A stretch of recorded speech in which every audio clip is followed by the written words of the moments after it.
131व्या घटना दुरुस्ती विधेयकावरती कालपासून लोकसभेमध्ये वादळी चर्चा झाली आहे। घटना दुरुस्ती रोखण्यामध्ये विरोधी पक्षांना आज यश येणार का हे सुद्धा पाहणं महत्त्वाचं ठरणार आहे।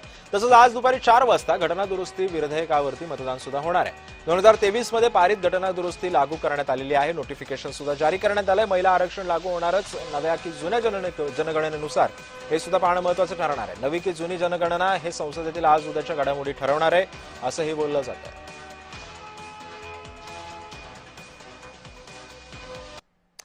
दरम्यान लोकसभेचे आता 815 खासदार होणार आहेत। महिला आरक्षणाच्या विधेयकावरती आज मतदान पार पडेल।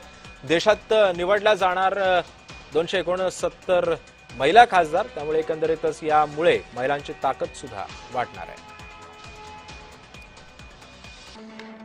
दरम्यान लोकसंख्येऐवजी मतदारसंख्येचा निकष जर आपण पाहिला तर सध्याची संख्येनुसार महाराष्ट्रातील खासदारांची संख्या 48 आहे। फेररचनेनंतरची संख्या 72 असू शकते। सध्या महिलांची आरक्षित जागा आहे 0, फेररचनेनंतर संख्या 273 होण्याची शक्यता आहे।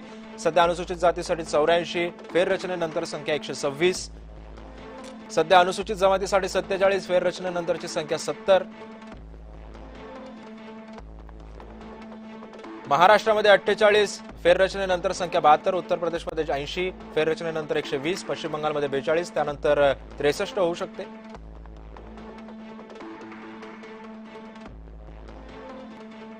बिहारमध्ये 40 असू शकते सध्याची खासदार संख्या, त्यानंतर 60 फेररचनेनंतर, तामिळनाडूमध्ये 39, फेररचनेनंतर 59, गुजरातमध्ये 26 आणि फेररचनेनंतर 39 ही संख्या असू शकते।